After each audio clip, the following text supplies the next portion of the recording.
Everyone to the Board of Education for the School District of Waukesha, the July 8th full board meeting.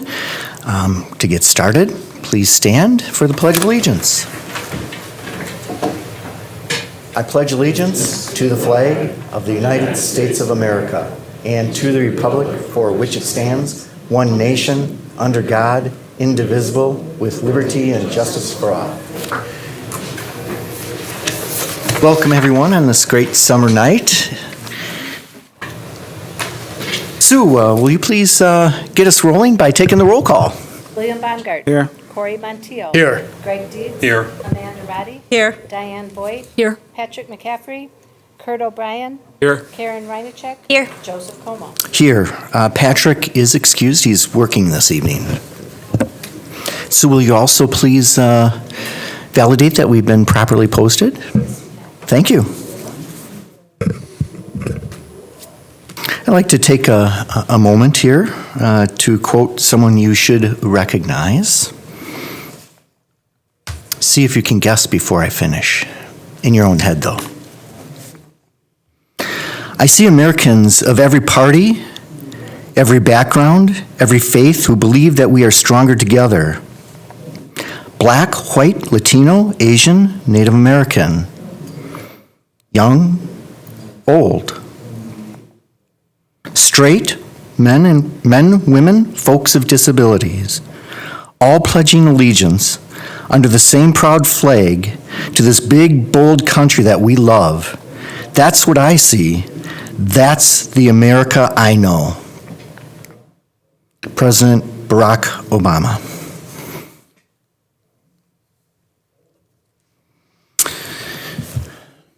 I like that very much. Let's begin with our recognitions here. We don't have any listed formally, but we have one. And that's to welcome our new superintendent, Jim Siebert.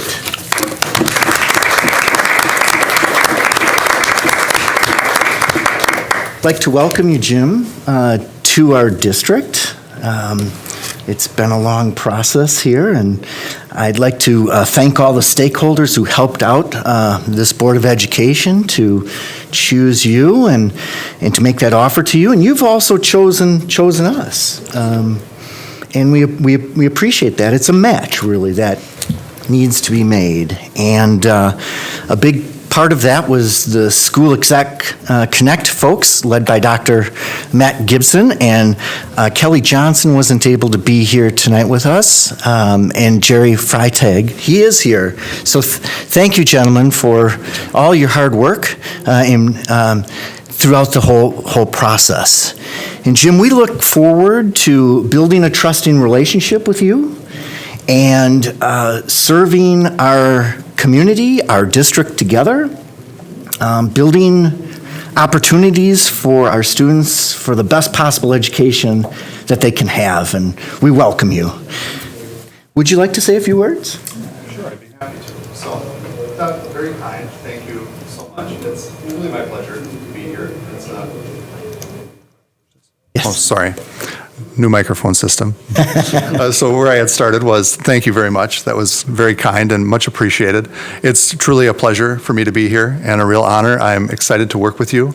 You're tremendous people, and the people I have met so far, it is day 5 for me in the school district of Waukesha. The people I have met in this building are incredible. Starts with Sue, and the cabinet is remarkable, and I've met a number of the office staff. I look forward to learning where every school is. I look forward to meeting people. That's a little difficult in this current environment that we find ourselves in, but that will happen in time. And I'm just, it's a privilege. And so I thank you very much for this opportunity, and I look forward to being with you for a long period of time. Thank you, Dr. Siebert. Yes. We're now at the section of our meeting where there's an opportunity for citizens to address the board. As has been past practice, each person will be limited to 3 minutes to speak. We typically like to hold this to about 30 minutes. We do have 14 speakers, but I do want to go beyond the 30 minutes in total. So we'll do the full 3 minutes for each person. At the 2.5 minute mark, Amanda will give you a signal. And if you could wrap up your comments in the next 30 seconds, we would truly appreciate that. We expect that all speakers to honor our time limit, refrain from using any inappropriate language in any manner, and be respectful in their comments. Speakers who do not meet these expectations may be prohibited from speaking at future Board of Education meetings. We also expect that the audience will be respectful of the speaker and of the Board of Education and refrain from responding with verbal comments, cheering, applause, or other behavior that will detract from the meeting. Also, in order to respect our speakers and meeting participants, please silence your phones at this time. And the first person up, signed up, and we just take the people in order. Sadrell, Benitez, Sadrell, I think. Sadrell? I'm sorry if I'm mispronouncing your name. And Sabrina Benson will be on deck. And it will take a little bit more time tonight. We're social distancing, and our guests tonight are in another room, so it's going to take a little bit of time for them to walk down to the podium here to address the Board of Education. And I might not have pronounced your name properly, so please share your appropriate pronunciation. That's all right. Saudiel Benitez. Can you guys hear me all right? Yes. Perfect. So I'm Saudiel Benitez. I'm an alumni of Waukesha South. My family's been here in the district for over 25 years. My older sister went to Waukesha South. I was at Waukesha South, and now my little brother's going on to middle school and also will probably be at Waukesha South. And tonight I wanted to address an issue that the board has yet to talk about. The South District Waukesha Alumni Group demand that the board address problems of police officers in schools. Waukesha needs to invest in the students, not guns. Student resource officers, SROs, do not work to reduce harm in Waukesha schools. Instead, the street cop mentality that these RSOs have work to harm students. Even nationwide, we can see SROs disproportionately affect students of color, oftentimes falsely. Last December at Waukesha South, an RSO shot a student, and the board has yet to address the root of that problem. Door open. A student was so helpless that they felt the need to bring a pellet gun to school. That the only way for that student to take control of whatever situation they were in was to do that. Waukesha needs to invest in better mental health services to make sure students never get to that point. By investing in students, not guns, we can make sure that students are healthy and safe. And not just healthy and safe, but improve their well-being and make sure that they perform better at school. Having a gun in school won't deter someone from bringing one in. All it will do is increase the violence.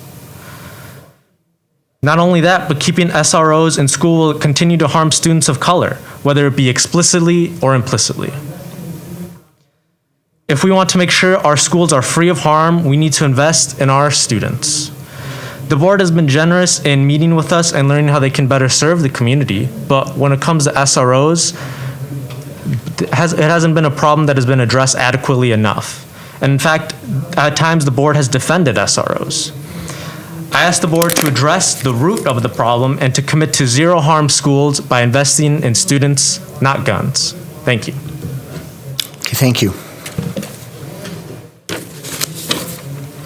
Sabrina Benson, and on deck we have Elena Kramer.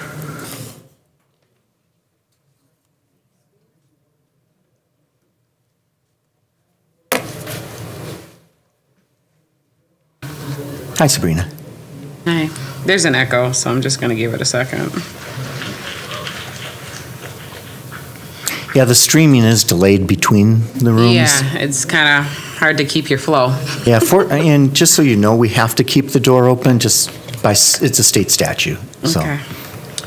My name is Sabrina Benson. I'm a resident and co-founder of Communities Ending Racism Now, a group working to dismantle racism in Wisconsin's suburban schools. I stand here in support of the few requests being made by some of the products, the alumni of Waukesha School District. While there's a long way to go, we must certainly focus on the removal of harmful agents within places established for the education of all. Every time this board meeting begins, there's a pledge of allegiance. And within this pledge, you speak about justice for all. So thank you for taking that oath each meeting, and let's act on that pledge. This district currently serves a population that's diverse, and at this current moment in our country's history, it has come to light that not all are receiving justice within our educational institutions. A pressing matter to address when seeking justice for all is the impact of armed guards and/or cops in schools. When I met with administration during the school year, I was told that the school district feels pressured to have cops in the schools because that is the direction that the nation is going. So now that the nation is going in a different direction, including Minneapolis schools, Seattle schools, and Wisconsin's own Madison and Milwaukee schools, we too must move in a more just direction. I need to impress on you that according to the U.S. Department of Education Office for Civil Rights, during the 2015 to 2016 school year, over 290,000 students were referred to law enforcement agencies or arrested. And Black students represented 15% of the student body and 31% of the referrals and arrests. 65% of the arrests were students of color or mixed race. What are the statistics here in Waukesha School District? Please share them with us. Additionally, if you look to Leaders Igniting Transformation, a Milwaukee organization of youth leaders, you'll find all the information about what the youth have been saying about cops in schools.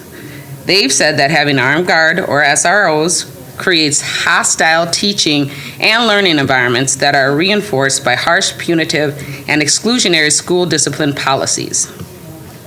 Police brutality, arrests, suspension, and expulsion are far too common a feature of the educational experiences of students of color from low-income communities. And I ask you to listen to them closely. The youth are speaking. 30 seconds. Let me also remind you of the history of policing. Organized policing was one of the many types of social controls imposed on enslaved African Americans in the South. Physical and psychological violence took many forms, including an overseer's brutal whip, the intentional breakup of families, deprivation of food and other necessities, and the private employment of slave catchers to track down runaways.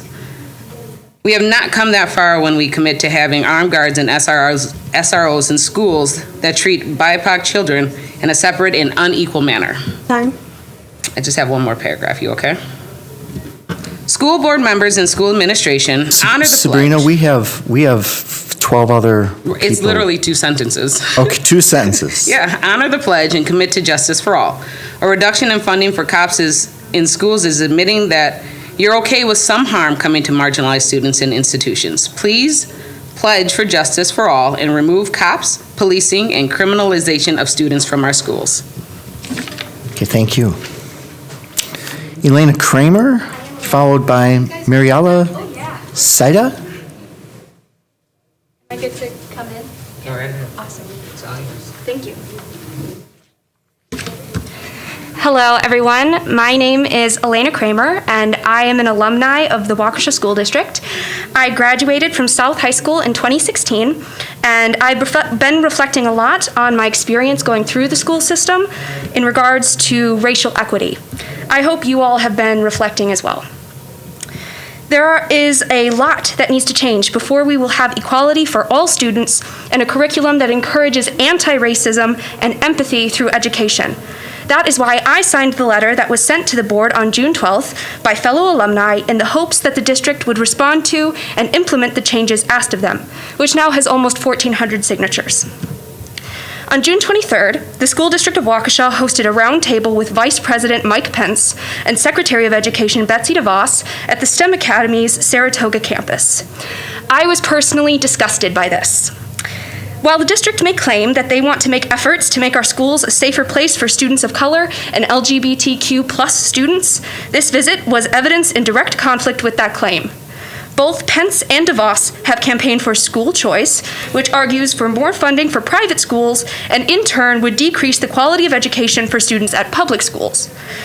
Mike Pence has openly supported conversion therapy and is unapologetically homophobic. This entire administration has made homophobic and racist statement after statement. It boggles my mind that they were invited here. I made the decision to go and protest this meeting in support of more equitable education and funding for our schools. At the protest, we were met with an overwhelming police force that was completely ridiculous and further demonstrated the disparity between the funding for our police force and the funding for our schools. We need to invest in students, not guns. They threatened to arrest us if we didn't move from where we were in front of Saratoga to a different part of the street, which we did. We were met with an armored vehicle, police on the roof of Saratoga watching us, and twice as many police as there were protesters, many of which were in riot or military gear, to face off against a group of maybe 50 students, parents, and teachers. This is a frightening and overt choice to militarize our schools, a place where students should feel safe regardless of their background, ethnicity, gender, or sexual orientation. The police presence that day exemplifies a failure of that necessity. I am demanding that the school district takes a stand against racism and discrimination of all kinds, 30 seconds. not just in their words, which ring empty, considering the response to our letter was a visit by Pence and DeVos, but in their actions. Prove that you are committed to an anti-racist school district by getting armed officers and security out of our schools. Stop weaponizing police and authority against students. You have the power to make a change, and we will hold you accountable. Thank you.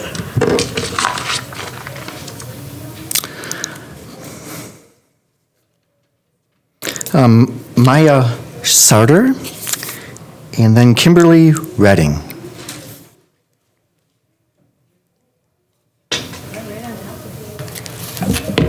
Can I put this down a little? Sure. Okay. I'm sorry, I'm a little short.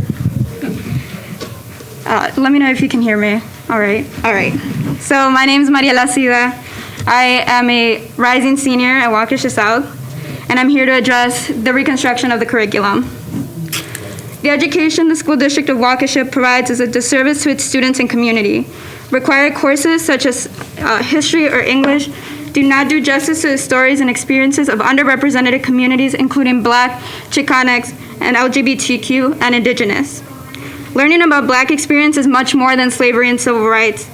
To this day, Black people continue to be pushed down by white people in power and murdered at the hands of the police. If students learn anything about Chicanx history in high school, it will almost certainly be about Dolores Huerta and Cesar Chavez. Although they are very important parts of our movement, it does not empower all of it.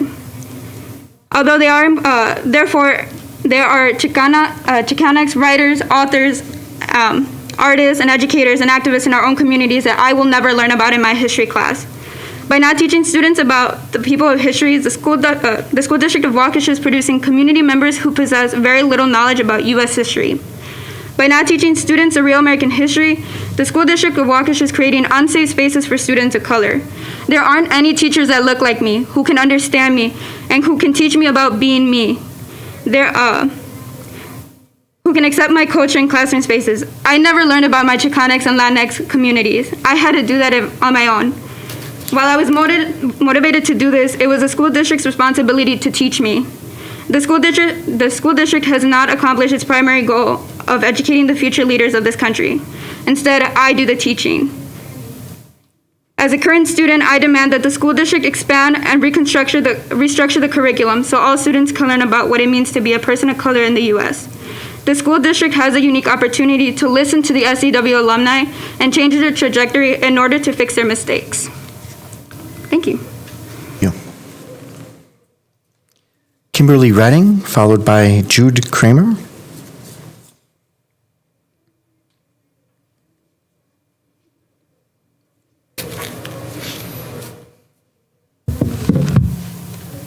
Do I need to wait for the echo? No. Okay. No. All right. Hi, everyone. I'm Maya Sarter. I'm a Waukesha School District alumni, actually part of the first graduating class of STEM, so yay. I'll be brief today. I brought the American Pageant with me. Now, this is our American history book that we use at South High School. In this book, we can't even use the first chapter because it is so derogatory towards the Native American people. It opens and compares Native cultures in the context of their conquerors. The opening statement, the opening quote on the top of the page is, "I have come to believe that this is a mighty continent which was hitherto unknown. Your Highness, we have an other world here." Christopher Columbus. Now, this illustrates to me a need that if we are going to continue using this book, which erases LGBTQ plus history, Black history, Native history, we need to be supplementing this with books written by POC and other diverse backgrounds. I think it is absolutely ridiculous that I had to leave the school district in order to become educated about actual American history. I would just also like to echo the previous speakers and say we have no reason to have SROs or armed guards in our schools. It creates a hostile environment that does not foster a place of learning. Thank you all very much. Thank you. Kimberly Redding, followed by Jude Kramer.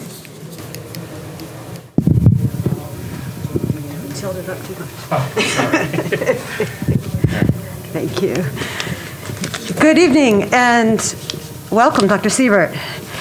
I'm a historian by trade, and this is not in my planned comments, but I want to pick up on what the previous speaker said and let you know, if you don't, that Waukesha was once known as a hotbed of abolitionism in the United States. The Waukesha Freeman is called that because the people of Waukesha, the Christian people of Waukesha, of which I am one, advocated and took action to support slaves escaping to Canada. That's my historian hat. I'm also on the board of the County Museum, so stop by, they're open again. More importantly to this meeting, I am a mom of 3 sons, all of whom went through the Waukesha School District. Between the 3 of them, they attended Summit View, Central, now Les Paul, he won't call it that, Butler, Waukesha West, and South High School, and the Engineering Academy at South. And I asked to speak tonight about funding and equitable education. The reason I do that is because of my own kids' fantastic experience in Waukesha schools. One of the things that drew our family to Waukesha when I was on the job market was the school district, and it has served us well. All 3 of my sons are at top-notch, went to top-notch universities. 2 of them managed to graduate. 1 is taking a Calc 3 exam. And I'm grateful for that. And I'm grateful to the teachers who made that possible. But even more than that academic success, I'm grateful for the teachers and staff who stepped up on their own, teachers and coaches, when my sons experienced dramatic trauma.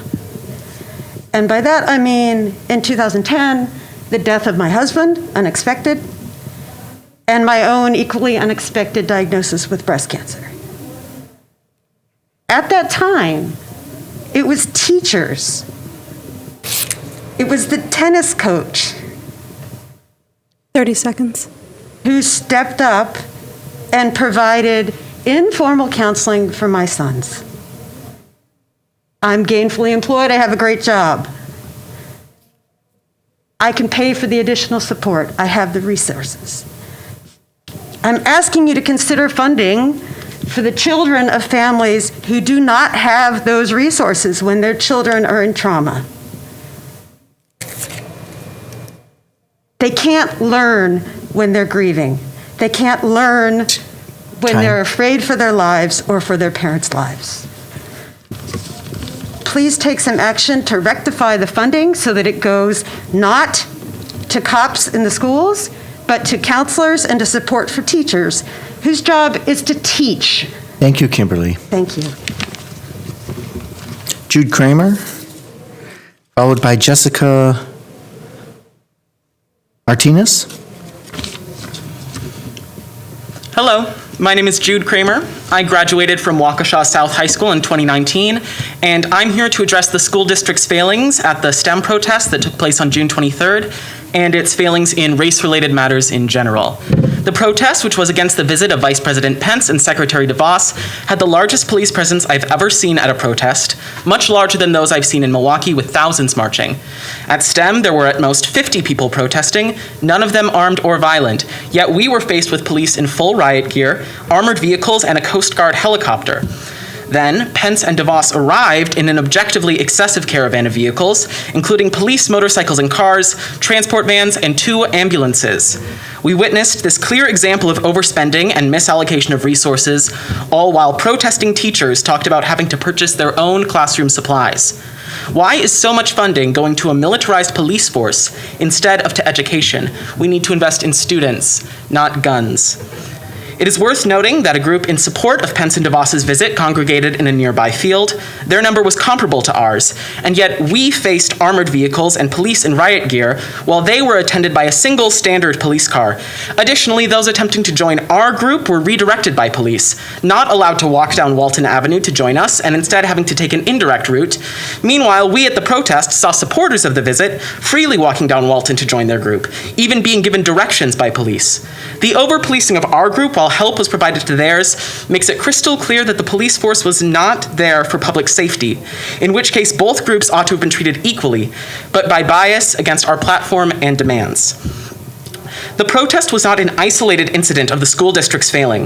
In failing to educate students on race and racism in America, the Waukesha School District has failed every one of its students. It has failed its students of color who do not see themselves reflected in the literature and history they are taught, nor the teachers delivering it. It has failed its white students who are likely to exit the school system ignorant of race and racism if they did not seek out the knowledge for themselves. All of the students of Waukesha deserve better. Of the 15 books I was required to read during my 4 years of high school English, only 3 were written by people of color. Only 1 was written by a black person. This underrepresentation negatively skews perceptions of the cultural contributions of POC, where the current curriculum would have students believe is relegated to less than 1 novel a year. Why didn't I have a black teacher until college? Waukesha South's student body is 51% white, but according to the school's directory, almost 90% of its teachers are white. As far as I know, none of its teachers are black, though 8% of its student body is. Black people live in Waukesha, black educators live in Waukesha. Why are they underrepresented in the school's teaching staff? I hope you take these concerns to heart as you consider what it means to have armed personnel inside of Waukesha's schools and to continue to underserve every single student that passes through the school system. Thank you. Jessica Martinez, followed by Eric Franzi.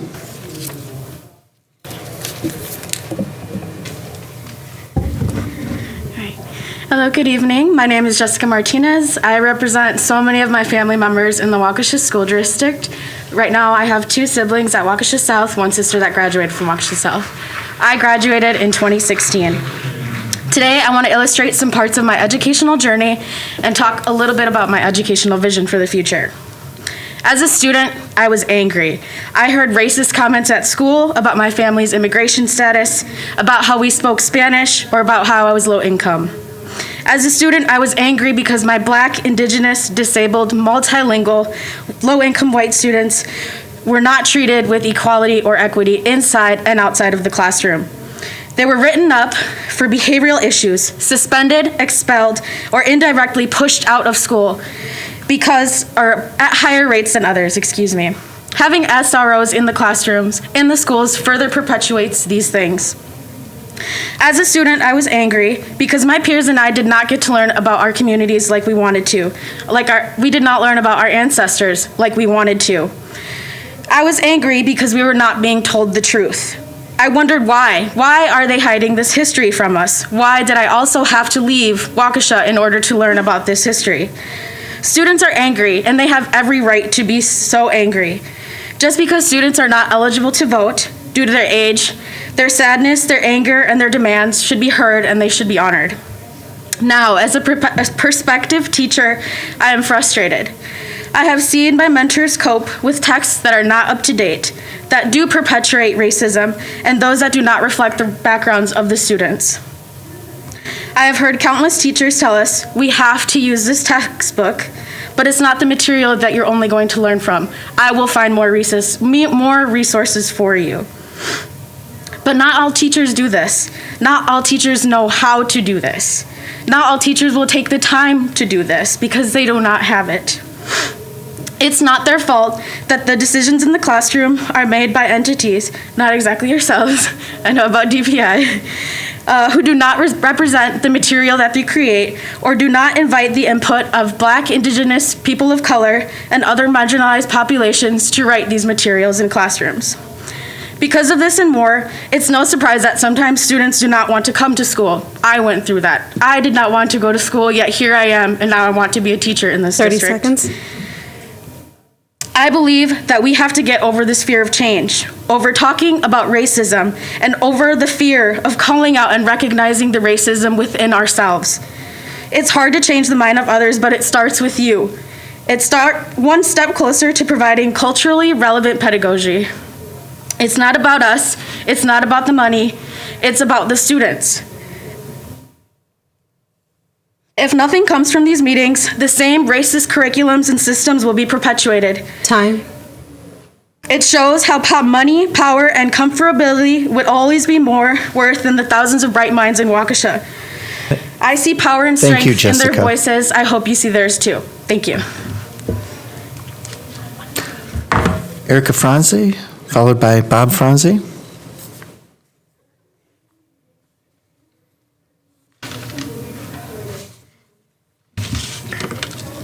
Hi there, everyone. My name is Eric Franzi, and I'm a graduate of South High School.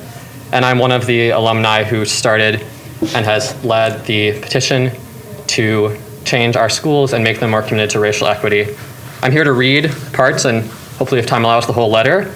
Since some of the board has yet to respond to it, apparently you have more time to invite public enemies of education and to intimidate your own workers.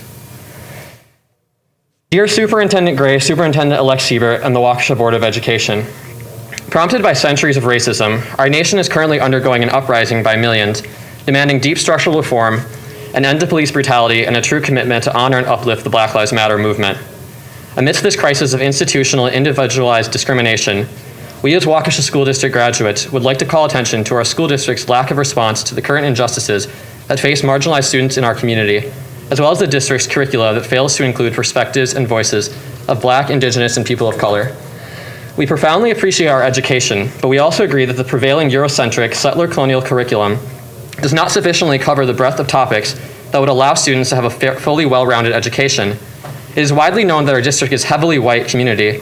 However, this does not excuse an omission of such topics, but rather compels us even more urgently to respond, especially since this moment shows how essential it is for white people to learn and understand them. And I think that's especially important for this board. Without this vital knowledge, students enter the workforce or higher education lacking awareness about the diversity of our world. Educating young people about the unique experiences of underprivileged and oppressed groups is vital for them in becoming informed citizens. Given the terrible history of violence against Black community members, both in past weeks and across history, it's critical that Waukesha schools are proactive in combating white supremacy and centering marginalized voices. It is vital that the graduates of the Waukesha School District leave with the knowledge, empathy, and skills to understand the realities of racial and social injustice in this country.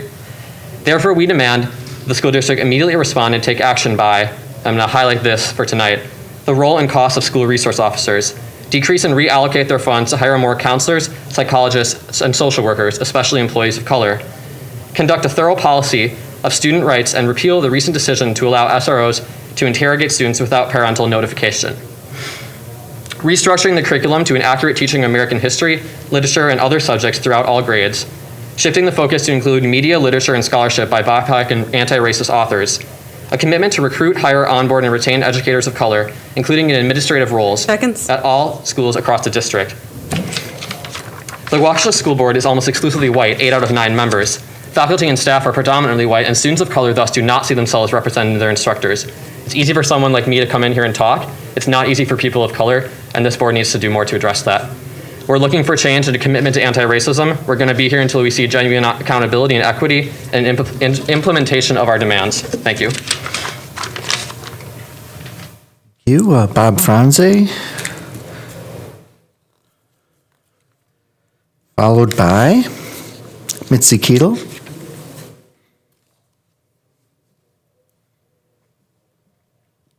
Hello, everybody. I'm Bob Franzi. I've lived in Waukesha since 1980, taught in the Waukesha School District for 32 years. I'd like to commend the eloquence of all the previous speakers, but I'd really like to focus on the Pence DeVos event and the decision-making that went into it. I'm very troubled by the fact that the Waukesha School District supported an event in which private school choice was part of the agenda. I just fail to understand why that would have happened. I think it was a unilateral decision made by the former superintendent, Todd Gray, and that bothers me an awful lot as a former teacher.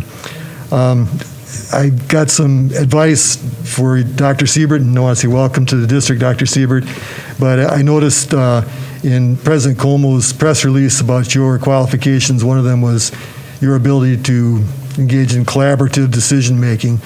And I think that's super important for a school administrator. I hope you really take that to heart. I think what happened in allowing Pence and DeVos to appear at STEM and discuss private school choice is that it was a decision made by one person alone without seeking input from the most important people in the district, the teachers. And staff needs to be part of the decision-making process for something of this magnitude. So I think you've got a real opportunity going forward to try to engage in that collaborative type of decision-making, and I hope you do take that opportunity, and I wish you the best, but I hope you don't make what I perceive as being a pretty grievous error made by your predecessor shortly before his departure. Thanks very much. Mitzi Keetle, followed by Paul Reese.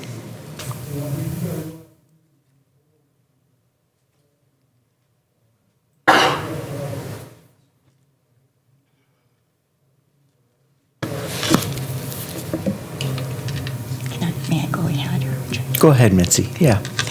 Good evening. I know many of you here. I know you have worked very hard to provide money and vision for quality programs. I know you spend hours considering your decisions, and once implemented, more hours evaluating whether those decisions were sound. Knowing that dedication that you have, I implore you now to listen to the alumni.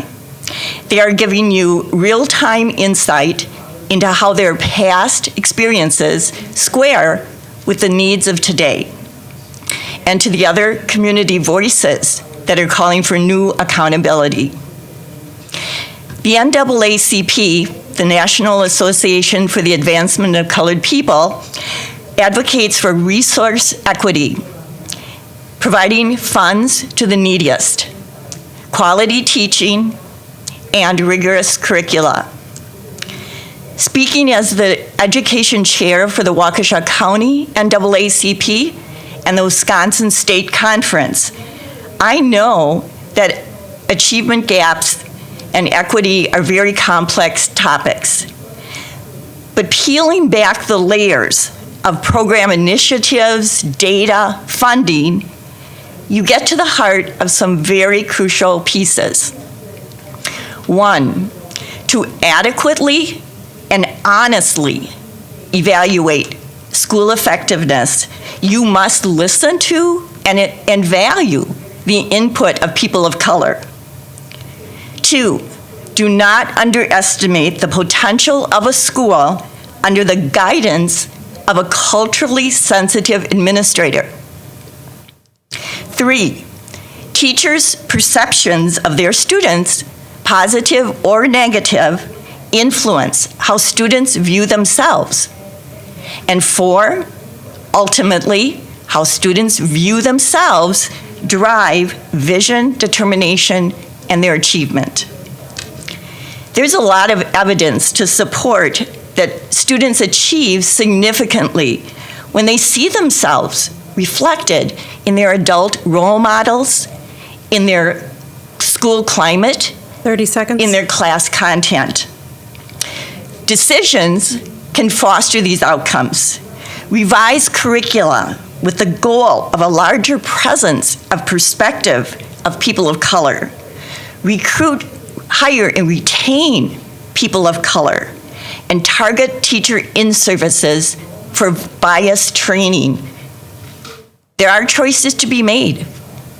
Do you choose to act? And if not, will you be able to explain why not? Time. Thank you. Thank you. Paul Reese, followed by Aaron Guernsey.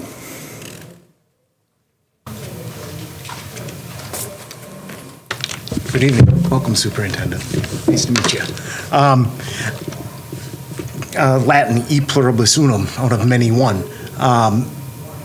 Again, I'm going to say the greatest civil rights movie ever made was a movie called The Ten Commandments. Great men like Martin Luther King used God to unite us, not threats to divide us.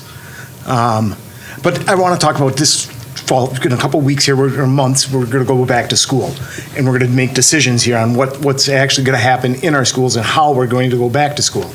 I assume the school board's number one thing is educating our kids and getting them back into school so we can teach kids and have classrooms. And some of the things are being looked at as like Wednesdays off, Monday, Tuesday, Wednesday off, Thursday, Friday. And this notion that we have to be absolutely perfect with these things, that we can't take any risks. I take risks every day driving down the freeway or a side street driving 55 miles an hour and someone's 55 miles an hour in the opposite direction, 4 feet apart. There are risks. We all take risks every day. And to say that we can't have any is absolutely absurd and foolish. And to think that we're going to take a day off and the kids are just going to go into the ether and become nothing, that they're not going to do something, that they're not going to get together with friends, or kids are going to have to go to daycare.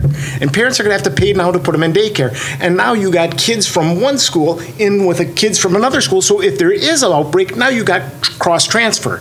So there's unintended consequence to these things. And it is a big deal that I pay taxes to maintain my schools, to maintain the property value of my house.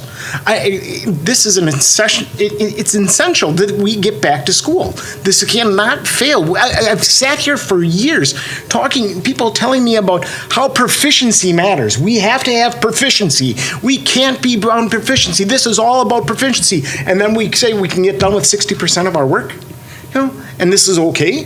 That's not okay. That's just not okay. They're going to suffer for this. And so anyways, I wanted to stand up and my 2 cents on that. Thanks.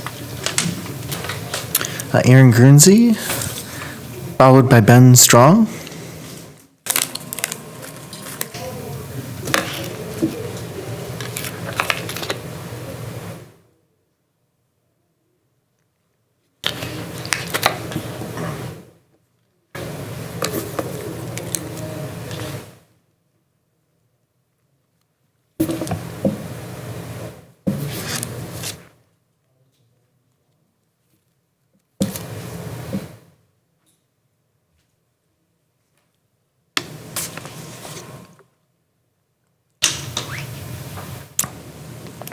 I think Sue went to get Aaron and Ben. Aaron Guernsey and Ben Strong is after Aaron. Okay. Thank you, Sue. Hello, I'm Erin Guernsey. I'm a parent of a child at Hawthorne Elementary School. The reason I'm here was not to do anything with the topics of the previous speakers, but listening to them, I felt compelled to echo what they had said, and specifically, I just typed up a little something of that removing the SROs from schools and putting those funds into proper mental health support is something that I would support, and I hope that the board would take those thoughts into consideration and see how we can, do some change to that funding. The actual reason I came here today was because to talk about the parking issues at Hawthorne Elementary School. Last year we had the merger with Blair moving to Hawthorne, and now we have over 400 students at that school. And so the parking is pretty atrocious, and I wanted to just bring that to your attention.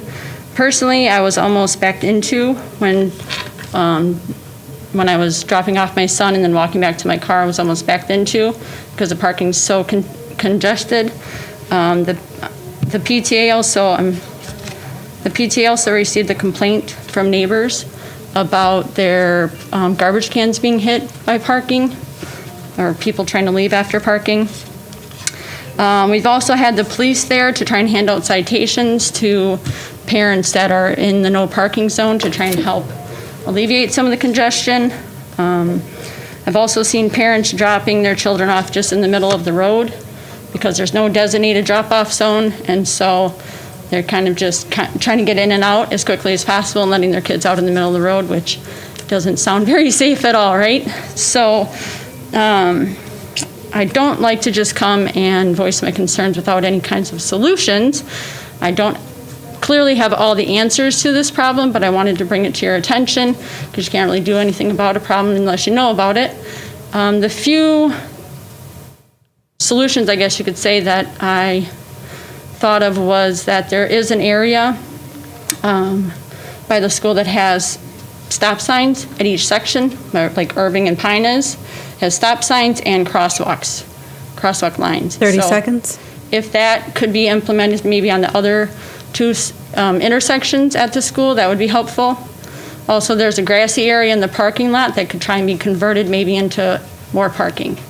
So I appreciate your guys' time today, and I thank you for listening. Our final speaker, Ben Strong.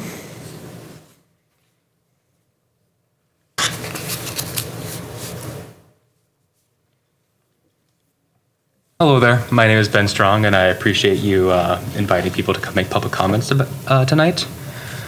So I didn't actually have anything prepared, honestly. I thought the live stream was down, and I was going to come to talk about that, so I did not have a prepared statement. However, anyways, quite conveniently, I did get from the records department of the police department of the city of Waukesha the SRO agreement between the city of Waukesha and the city of Waukesha Police Department. And in that SRO agreement is a termination clause that, if anyone here wants to correct me if I'm wrong, because again, I did not very much prepare for this, prior to, I believe, 30 days before the end of school, something to that extent, you can eliminate the SRO agreement. Now, the SRO agreement is guaranteed over the next 5 years. It's a 5-year contract where every year you are going to divest $400,000 from Fund 10 and Fund 80. A little bit more than $400,000. 2023, 2024, it's going to be $470,000. So how about instead of divesting $2 million over the next 5 years towards school resource officers, you divest that money towards social workers. You can hire 6 social workers, 6 full-time employees, social workers that travel between the high schools and the middle schools. $400,000 per year. Now, again, I did not have much prepared, unfortunately, because I was not expecting myself to come here tonight, to my great, honestly, disappointment now that I'm speaking up here. However, I would also like to demand that, again, correct me if I'm wrong, SROs have been a part of the Waukesha school system since 2001.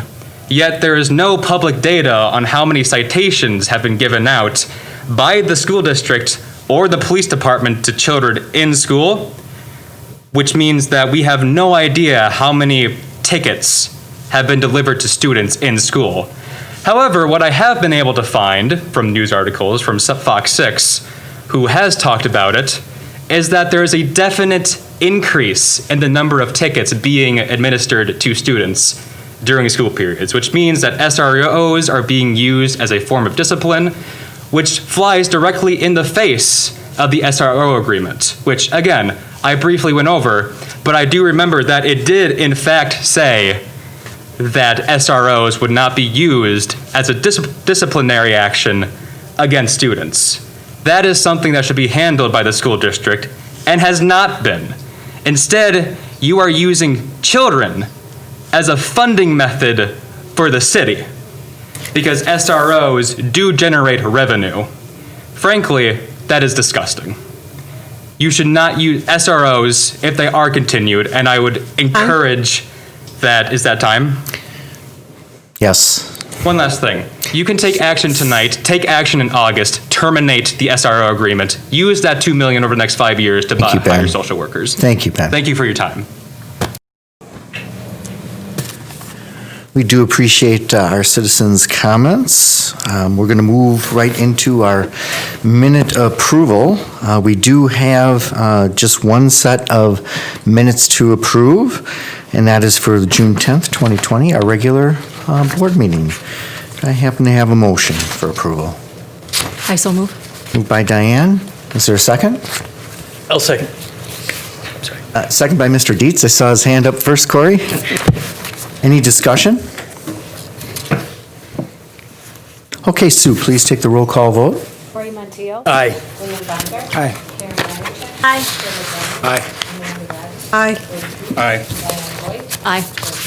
Aye, passes 8-0, Sue. Moving on to our communications. Dr. Siebert, did you receive any communications? I have not. Okay. I have not. Thank you.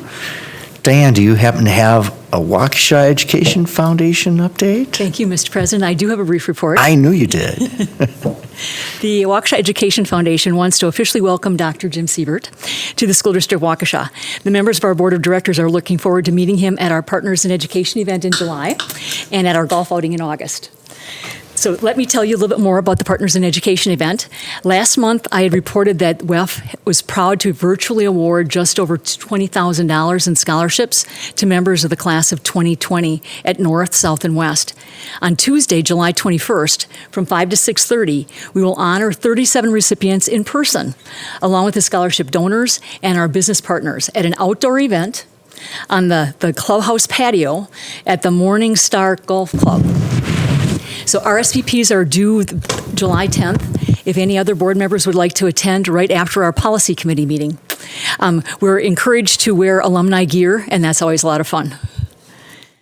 The response for the 14th annual Weft golf outing to be held on August 4th at Western Lakes Golf Club has been great. Last I heard, there was only room for 4 more foursomes, and our sponsorships were nearly sold out. So we'll be holding our silent auction online, thanks to our mobile bidding sponsor. So if you're not a golfer like me, you can still look for the link for the silent auction and get involved in the fun fundraiser. Or better still, sign up to participate in the reception and dinner only option. So thank you, Mr. President. That's all I have for tonight. Thank you, Diane. Moving on to our charter school and program report given by Mr. Baumgart. Actually, we haven't had much to report on recently, but something hit me just the other day. Hope it didn't hurt. Other companies, other schools that are doing the online type training are advertising on TV. I've seen 2 different schools advertising on TV, and I just hope we're not being bypassed. So that's the only thing I have to report on. Okay, thank you, Bill. We do have a need tonight for, once a year, we have an annual expulsion resolution. I'd like to have Dr. Cook introduce that for us. Yeah, annually, prior to the start of the school year, the Board of Education needs to approve a resolution that allows the expulsion panel to conduct expulsion hearings. So we, every year since, the board members could probably add in, looking back to 1996, we've had a panel process to address expulsions. 2 of 3 expulsion committee members would need to be present to do this. The expulsion hearing is conducted, and then within 30 days, the Board of Ed approves it or defers to the committee decision. So I bring this forward for approval tonight. Okay. Is there a motion to that degree? Mr. Baumgart? Moved. So moved. So moved? Second. Okay.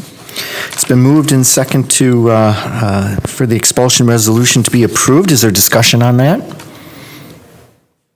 Yes, Bill?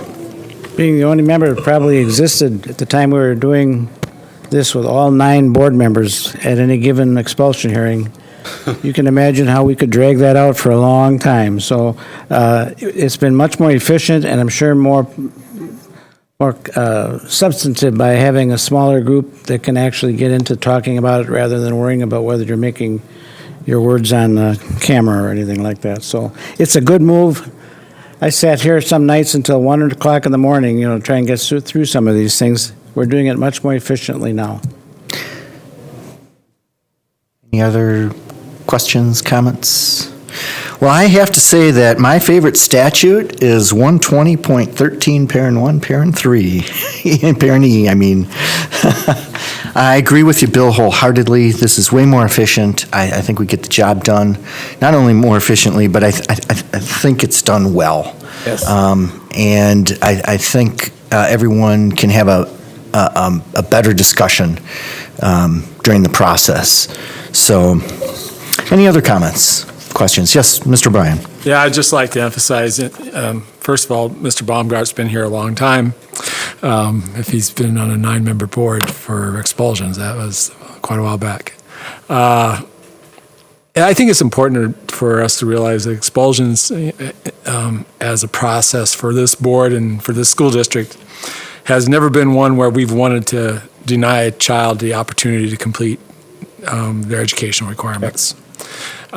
We've never used expulsions that way. It's always been our approach over the years to use expulsions as a way to hopefully reach the child and other interested parties of the importance of complying with school rules or trying to make it through the school year. Quite often we'll get kids in expulsion that are very credit deficient, and we're trying to give a wake-up call. So when we talk about expulsions in the school district of Waukesha, it's not the idea of kicking a child out, it's the idea of kicking a child up, in a way. Without kicking them, obviously, but we want to wake them up, and the parents too, and if at all possible. And it's worked for us a number of times. As board members, we always feel very gratified when we shake the hand of a young man or woman who's gone through the expulsion process and has proceeded to get their degree. No one should see this as a punitive part of who we are. It's not that. It's one of the ways that we try to help as a school board, our administrative team and staff reach a child and hopefully get them to the point where they can make it through and have their degree here at the school district of Waukesha and go on to greater amounts of success. There's never been a child in my mind that's wanted to achieve post-expulsion that we haven't accommodated, and we always will. Other questions or comments on the resolution? Okay, Sue, please take the roll call vote on approving the expulsion resolution for one more year. Craig Dietz. Aye. Karen Reinacek. Aye. Corey Montiel. Aye. Diane Boyd. Aye. William Baumgart. Aye. Kurt O'Brien. Aye. Amanda Roddy. Aye. Joseph Cohen. Aye, passes 8-0. Sue? Moving on to our consent agenda. We do have one gift this evening. See if I can find it. Usually leaning on Darren for this.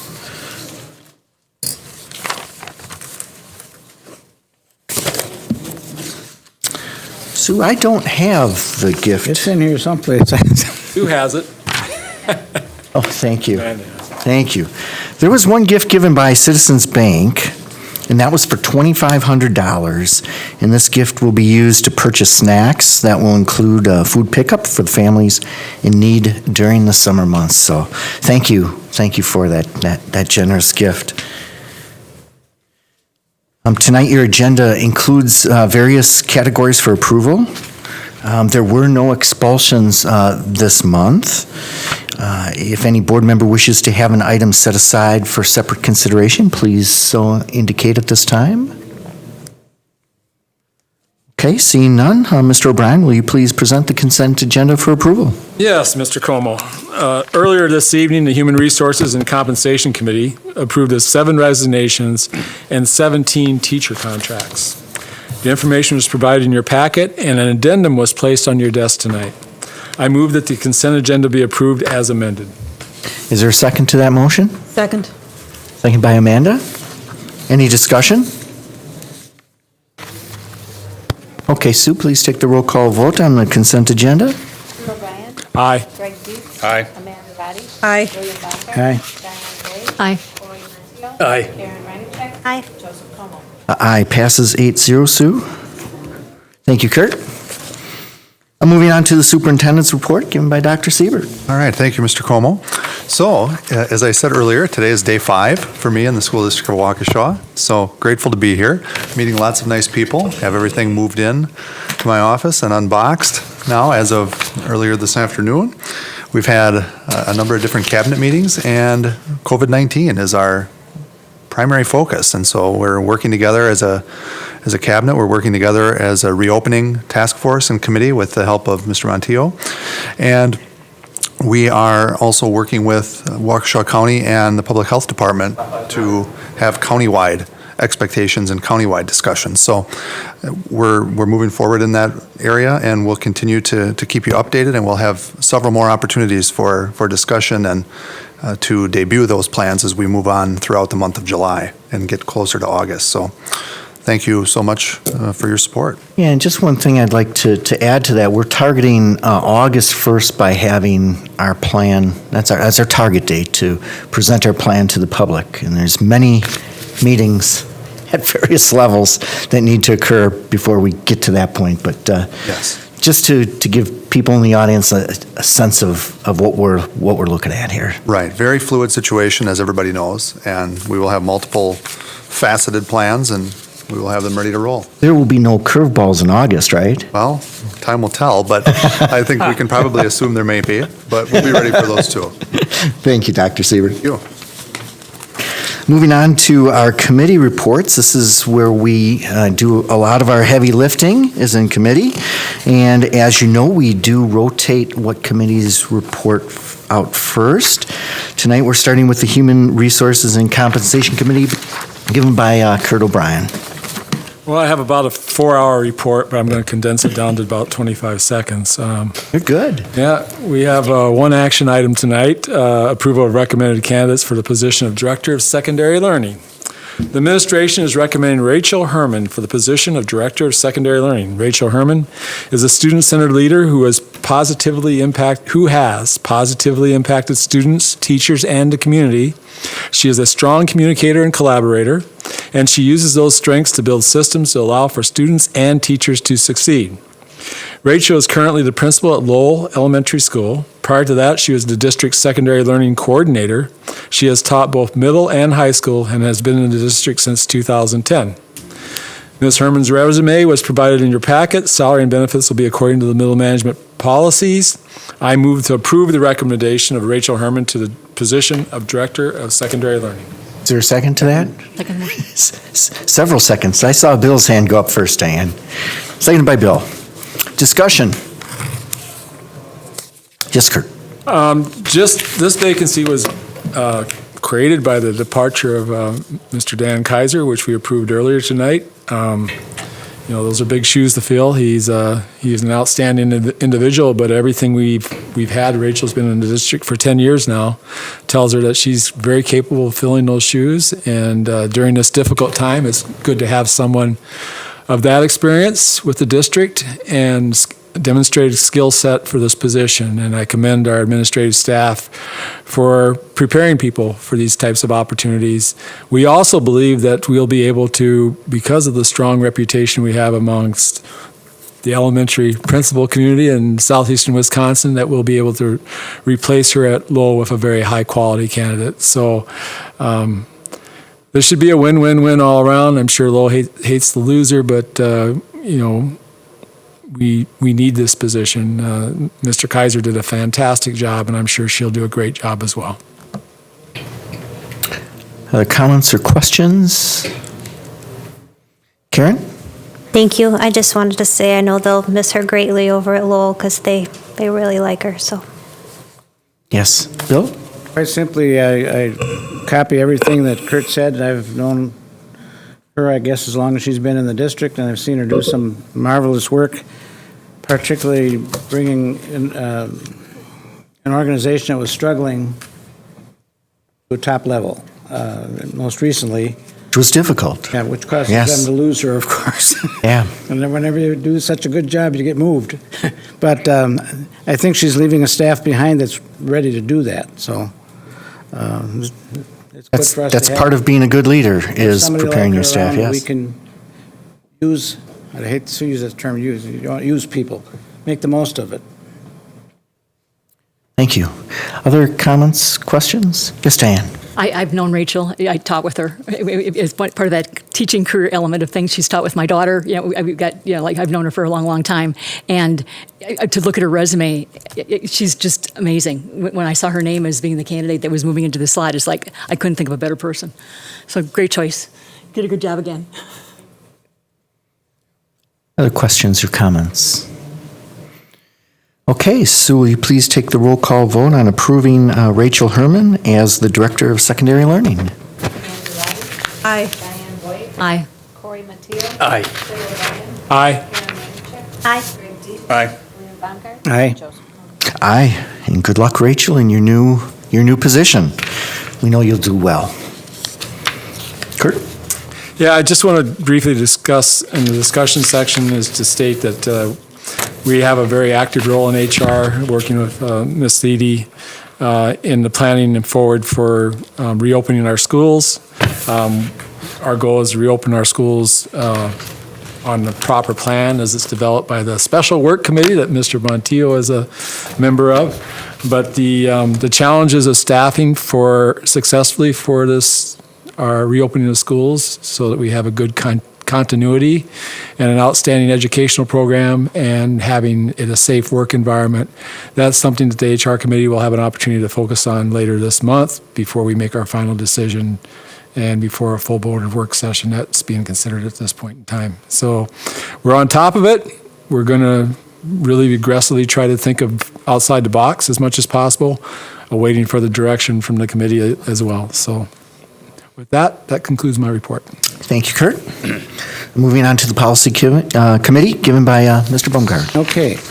At our last committee meeting in June, we dealt with 24 different policies, and I know you'll be excited to hear this.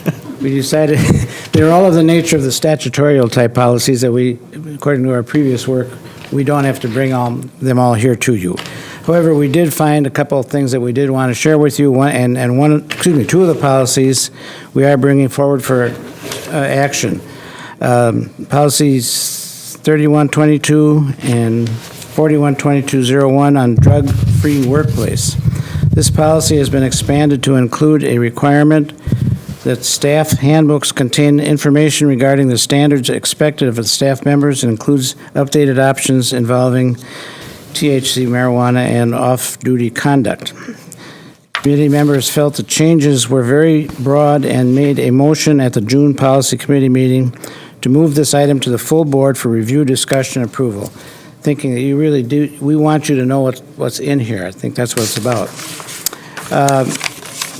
You have that near you. If you're not, there's one paragraph that I specifically wanted to address and the committee wanted to address to you, and that is on off-work conduct. I'm going to read it to you. Disciplinary action may result from conduct related to drug and alcohol usage, even on the staff member's personal time, if the circumstances create a connection to or a nexus with the staff member's role with the district. Disciplinary action may result if a staff, that's a may, result if a staff member's conduct involves a depiction of the staff member engaging in use of alcohol or drugs in social media or other outlets in a fashion that tends to provoke public scrutiny, damage the staff member's credibility, depict inappropriate involvement of minors, or in some fashion diminish the staff member's ability to safely and effectively perform his or her duties. If the district administration becomes aware of such circumstances, it will investigate the matter even though the events occurred on one's personal time and not on the district property or at district event. Again, as I said before, we just felt as a committee that you should be aware that this is going on, even though it is a statutorial requirement that we incorporate this. So I am at this point going to move for approval of this policy. By the way, it's two policies, professional staff and support staff. worded the same, but there's two different policies involved. So I'll go back to that. I will move for approval of these policies as presented. Is there a second to that? Second by Ms. Reincheck. Just a point of order. I wanted to get through the motion here. Is this a first reading or a second reading? This would be the second reading for the policy. The first one was in committee. The second one then is at the board. Due to the fact that it's a legal update, we could approve tonight if the board so chooses. Oh, okay, so it only requires one It reading? only requires one due to the update to the They could have policy. approved it at the committee. Our board policy to address policy adoption requires 2 readings at the committee and the board for a brand-new policy. 1 reading at the committee, 1 reading at the board for a revised policy, and then anything that pertains to a legal update and a legal update, readings and approval at committee, and then an update to the board during Mr. Baumgart's script. And we had changed that, I want to say a couple years ago, was when we all approved that. I actually couldn't, I just didn't remember. Sure, we have three types of policy considerations. Okay. Other questions? Mr. O'Brien. So I'm a little confused. What's the legal requirement relative to the statutory language? Go. Legal requirement. I will ask Ms. Thiede to jump in on this a bit. It does talk about the Drug-Free Workplace Act. That has driven the change to this policy dating back to 1998, and it's following revisions. I think that Ms. Thiede? If there is a nexus. Here, hold on.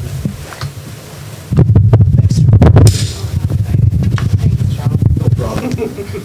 I can stand at a distance too. Took away Darren's. That was good. Catch. Darn, yeah, I'm glad I didn't have to catch it. That word nexus, that's already been like the legal definition that we would investigate if there was an issue. So we already would be looking at this if there's pictures of, inappropriate behavior of teachers posted on social media. That is something we already could look into. So the legal language there it already exists. I think it's just adding it into policy. Still confused. I just want to be clear about it. The language we have here isn't in some legal statute, is it? I would think the Drug-Free Workplace Act of 19. But we're talking about the language, the language in off-work conduct, and I want to know if that's been completely extracted from a legal, because then it would fall under, a legal. It'd fall under. Yeah. Right? But if it's not, then it doesn't fall under that. Well, it is the Drug-Free Workplace Act of 1988, 41, United States Code 8101, et cetera. So, Mr. O'Brien, if I may, the committee, the policy committee, in accordance with our policy, could have approved this. I think that the discussion at the committee, as the committee members discussed it, there was concern about disciplining someone. We have the ability to do it, but disciplining someone for off-work conduct is the reason why they asked that it go to the full board so that the full board could discuss it. The discussion that we had at the committee level focused on, well, if somebody is at a Packer game and is tailgating and there's an image of them drinking beer in the parking lot during the tailgate, would that be something that we would discipline for? And that came down to the word may, where we would not be looking at that. But if there were images all over social media of if you saw the movie The Hangover, a hangover-esque bachelor party that may impact the person's ability to do work, that then was the reason why we wanted to bring it to the full board for discussion. I believe that was the recommendation that Ms. Voigt made at the policy committee. So did this go through, this did come through Neola, correct? This was a recommended update from Neola, and it was reviewed internally prior to going to committee. Okay. All right. So I'm just trying to be clear. I mean, that's all, Mr. Como, excuse me. I'm just trying to be clear. We have 2 sheets here, right? One is the old policy and one is the new? One is for support staff and one is for professional staff. 312201 is for professional staff, 4122.01 is for support staff. They're identical, except for the wording on. Mr. Montijo? Thank you, Mr. President. This is a policy that I reviewed as a member of the policy committee. By the nature of my profession, I read this and I said, okay, what exactly does this mean? And I concluded, I have no idea. I understand that the Drug-Free Workplace Act of 1980-something is applicable and the U.S. Code is applicable to our employees. The problem I have is if I don't know exactly what this means, I don't think our teachers are going to know exactly what this means. So what I suggest, and I think I don't want to speak for any other board member, is that this is not just a discussion item for the board. I think the board needs to vote on this. If I'm remembering correctly, I think something of this magnitude, whether it's statutorily obligatory or not, every board member should know exactly what the language is that's required by the U.S. Code of the Drug-Free Workplace law, and not just Neola's recommendation. I tried to find it. I was unsuccessful. I'm sure I can. I tried to, as Dr. Cook mentioned, this doesn't account for people engaging behavior that has nothing to do with their position in a public place or even a private place, and someone snaps a picture of them and posts it on social media or sends it to one of us or sends it to the administration, and then it's off to the races. Dr. Cook's point about the wording in here where it says may is, I think he's correct. It gives discretion to the administration as to whether or not that violates this policy if it's implemented. But it doesn't give, I don't think it would give much certainty to our teachers. I think it's just, maybe I'm being overly interpretive, overly cautious, but if I was a teacher and I looked at this, I'd say, oh boy, what exactly did I sign up for? How do I know who's going to be reporting what I do? In my own opinion, not reflecting policy of our current policy or the board's position, what teachers do in their own private lives, if it's not a criminal offense, if it isn't something that is, reaches a point of, I guess, those circumstances where it does, these items here, inhibit their ability to teach, causes that, disfavor in the district. It's just so broad. I think I would suggest that we figure out exactly what the obligation is statutorily or by the Drug-Free Workplace Code or Act and see exactly what's required. Neola doesn't speak for the Congress. It doesn't speak for the United States. It's an organization that tries to interpret what those codes mean. So maybe I'm the only one. I don't know. I just think it's way too broad. And if at minimum, I'd suggest we try to figure out exactly what the obligation is and not just solely rely on Neola. Mr. Baumgart? I appreciate Corey's comments, but in my mind, this is almost overkill to go into that kind of detail. This is basically pretty much a common sense thing. If you get out there in the public, do something that's going to affect the school district of Waukesha, quite simply, you could be in trouble with us. It's just not that complicated in my mind. It might be too broad, at a legal perspective, but it's giving us a reminder that if one of our employees messes up, we got to act on it. It doesn't say how we have to act. It just says we should be acting on it. Kurt? Well, what really frustrates me about this is I don't know whether I like this or don't like this. I mean, but for me to see what the change is, I have to go back into the policy book, find the old policy, see what it used to say, and then look at what's put in front of me. In reality, I should have what it used to say and what's put in front of me so I can see what we're going from and to. Correct me if I'm wrong. It's new. It's new. This was not in the previous policy. Oh, it is in the previous. It's called the Drug-Free Workplace. A week ago, a month ago, yeah. The Drug-Free Workplace. 87 pages went out to you people. Based on your request, it either came online type. Well, we didn't have it in this didn't have it I would just add, in this package. That's not our issue. To Mr. Bryan, I'm sorry, to Mr. Bryan's point, I think, correct me if I'm wrong, Mr. Baumgart, the wording, as we see this in our packet, in the yellow packet, the light-colored wording is the existing policy. The wording that is bolded and underlined is suggested new wording, and the strikeouts in red is what's suggested to be canceled. So it is, in fact, the current policy showing what they want to add and what they want to strike. It's not. I mean, I got the Is it current not? policy in front of me. There's no section called off-work conduct. So it's, and that's the point. That is, Kurt, that is a new ad, is my understanding. That's what I had mentioned before. This section called off-work conduct is new. But you can't tell that by looking at just this without looking back at that. Well, you can, because it's underlined. For ages, we have used the dark green as the add-on, and the red as a cross-off.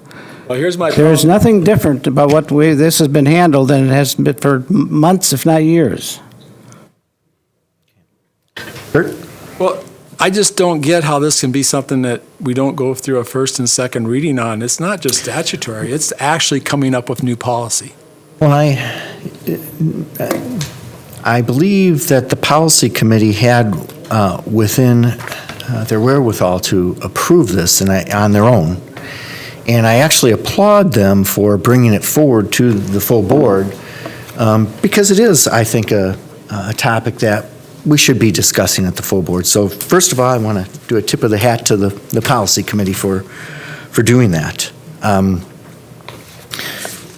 It is an ad, so this is all brand new language. Dark print is the brand new language. The policy existed before. Yes. Revision to an existing policy. Yes. Our policy 1134 blah, blah, blah says that's the kind we can handle. In policy. In policy committee. Without bringing it to the full board, yes. So I applaud you for that, actually, the committee. As you can see, it's driven, there's some interesting conversation around it. Yes, Kurt? Look, if this can be just done at the policy committee, I don't know why we bring anything to the full board, because this is a major thing. When you start adding off-work conduct policy and just say, well, they could have just done a policy, it didn't even have to come to you.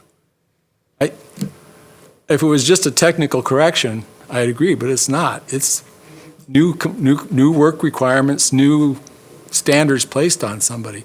I'm not saying I'm against it. It's just I'm surprised that we have the attitude that this could have been just done in policy and you guys don't have anything to say about it. Oh, we corrected that attitude. We brought it to you. Yeah, I mean, so let's see if I got a summary here correct. This is being statute-driven, and any time that there is a change just driven by statute and Neola brings forth the language, our policy committee, and we went to this more efficient process to allow us to not have an hour's worth of discussion on every single policy that is brought forth. So we empowered our policy committee just like we empower other committees. Like, for example, our T&L committee has the ability to review the trips that our students take in the country, out of the country, within the state, to help streamline and have us be more efficient in our processes. So anything that has been statute-driven, our policy committee has the ability to just pass that within policy, because we used to spend so much time reviewing everything, and we all had agreed. I think we all actually, I think there was no, I think it was a unanimous vote. We could probably have Sue go back and look at the minutes on that. But it was for an efficiency purpose. And I think here what Bill and the committee is saying is, but they wanted to give us a chance to talk about this as a committee, as the whole board, because it did seem like a pretty big topic. I have a hard time believing that off-work conduct is statute-driven. I'd like to see that statute that tells us that we should be governing off-work conduct of employees. I think that's a policy that we could decide we want to do or don't want to do. I have it hard to believe that that's a statute-driven language in there. I just find that hard to believe. Mr. Montillo? Thank you. I see it as two issues. One is, does the policy committee have the authority to pass statutory obligatory changes. Mr. Baumgart runs a fantastic committee. Sometimes we get stacks and stacks of those revisions. They're very simple. They change a number. They change, Bill knows this better than me, very inconsequential things. So we look at them, say, this is not something that needs to go in front of the board due to the full board's prior decision before I was probably even in high school. And those things are easily dismissed or dealt with. But the policy committee has the ability, as the president mentioned, to say, whoa, what is this? Whether it's statutory or obligatory, this is a big change. Let's bring this to the full board. Not just for a discussion item, say, hey, we did this, therefore, let's talk about it and swallow what we did at the committee level, but bring it in front of the committee, which is exactly what we're doing. And then I kind of maybe confuse the issues by slipping into the second discussion item, or second issue, is what are we going to do about it? And I think more to Mr. Ryan's point is this a good idea? Should we do it?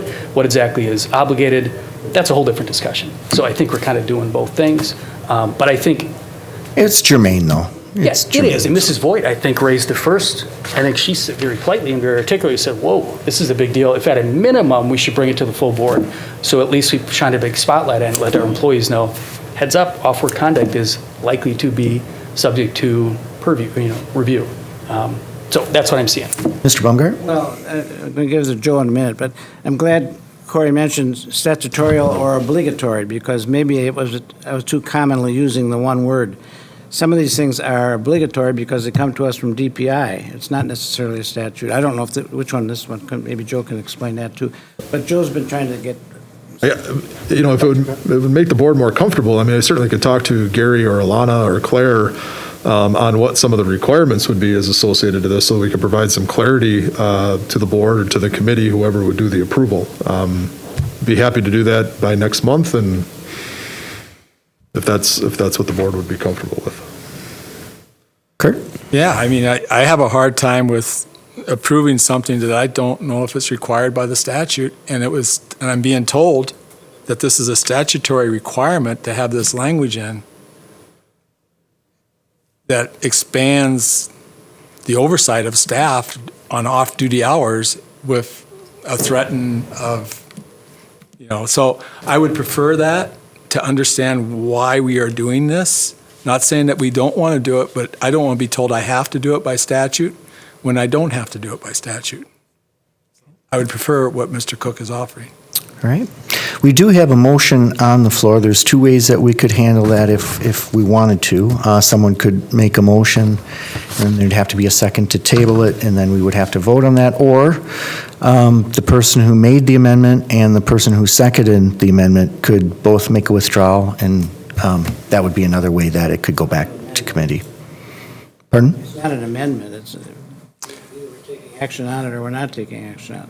Well, no, any motion that's brought forth can be removed, is my understanding, and maybe... I know, but you're using the term an amendment to the... Oh, so I might have misspoke. What I meant to say is a way we could send this back to committee is to have the person who made the motion remove that motion. That's me. And then I'm not going to do that. And whoever seconded it, I'm just saying what the options are, and whoever seconded it would have to remove it also. That's fine. I'll move the table it then. Okay, it's been moved to table by Kurt. Is there a second to that? I second. Second by Diane. Discussion?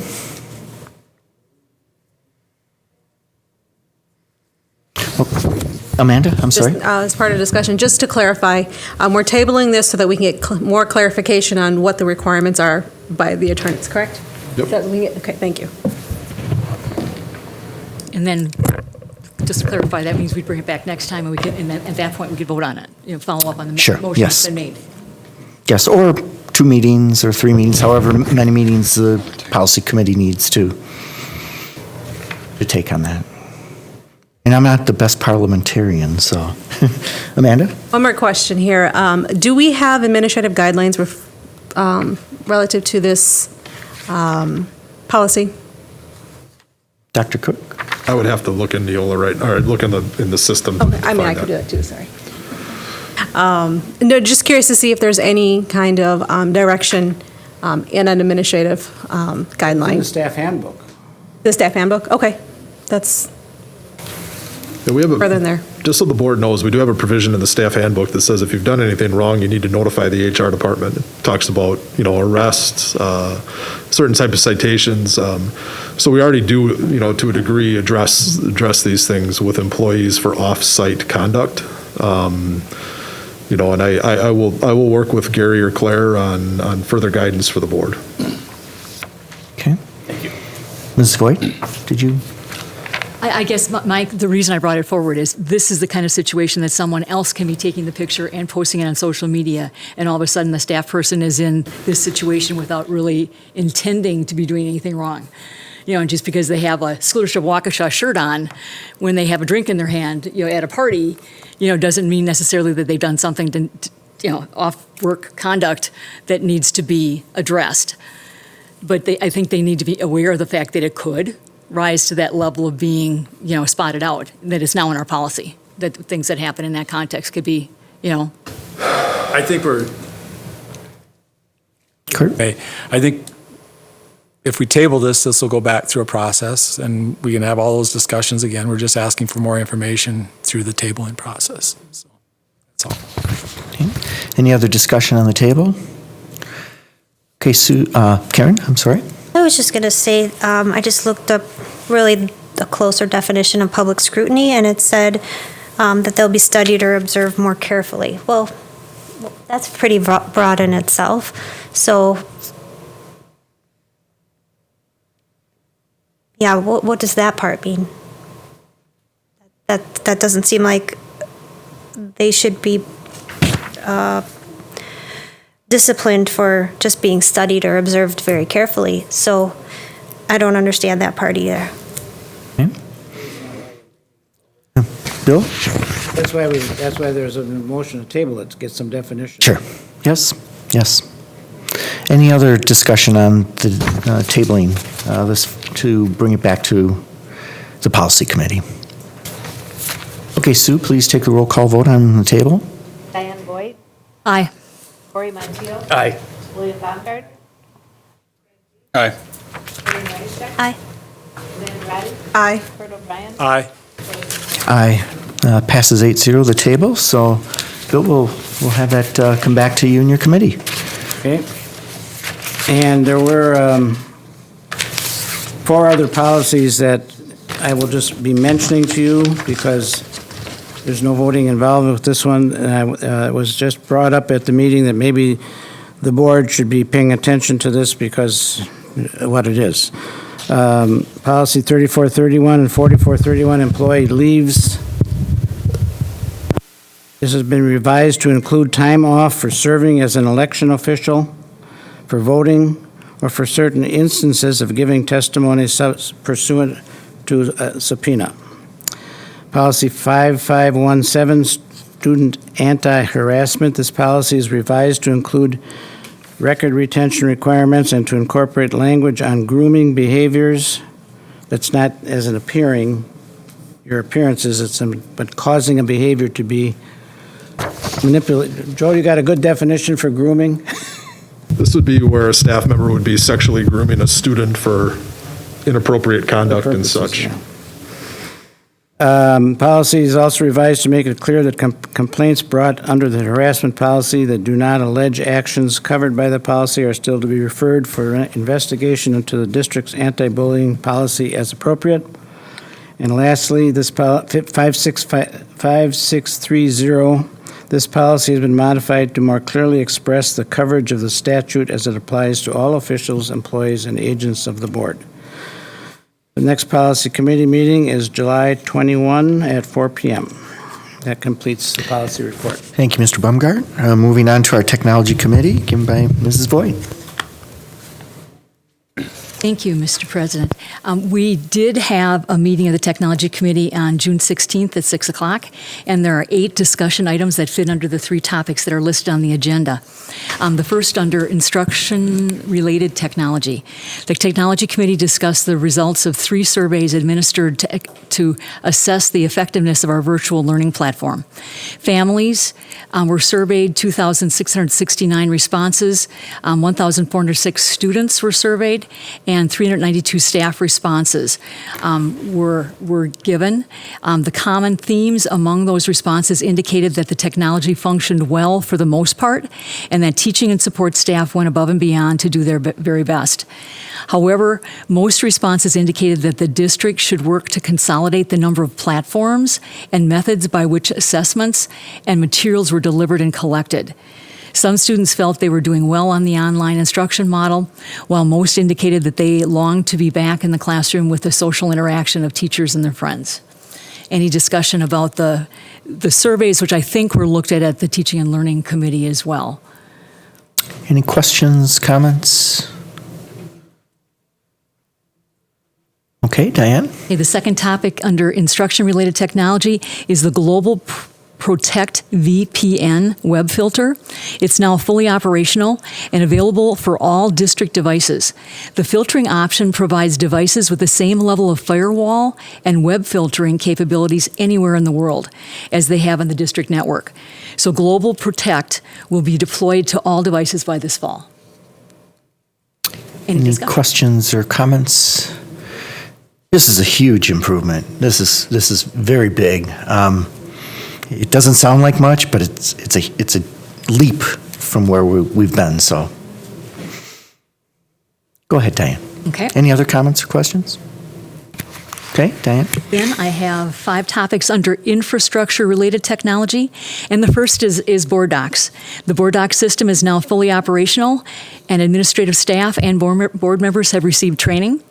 We look forward to full deployment and use of the system by August. Any Questions or comments on that? I want to thank the staff for participating in the training last week and Yes. trying it out at our FNF meeting and at our last policy committee meeting. So I think gradually getting used to being able to take advantage of the many features of that particular program. Go ahead, Diane. All right, then the next topic is the First View school bus tracking application. It was completely set up and had a pilot running when COVID-19 stopped our school buses from running. So at this point, we hope to restart that pilot and reach full deployment by the fall. All right, any questions about that? Questions or comments on that? Okay, Diane. All right, then another great infrastructure-related technology piece is Docusign, an app for managing electronic document distribution and signature management, was purchased to assist with zero-touch processing of documents. The system has been used to distribute all the staff contracts for IEP signing and for other legal documents. So it's been in place now for a couple months, and we learned about the fact that we have 2,000 envelopes and we still have 889 remaining. So it's a really good tool for being able to make signatures available without having the handling of the documents. Questions or comments on that? I mean, it's being used primarily. We started this before the COVID-19 outbreak, so we were already headed down that path, which I think is good. It really is a very efficient way to get signatures, approvals, and it's very cost effective. So it's under $5 per use. So when you consider what you have to do manually to get a paper in front of someone and to really know that that's the person signing it, I mean, it's really very efficient. Anybody else on that topic? Okay, Diane? Then construction is progressing nicely at all 3 middle schools and South High School, and significant technology updates are happening at all 4 locations. All new network wiring, network switches, access points, 1 new and 2 relocated data closets, along with all new IP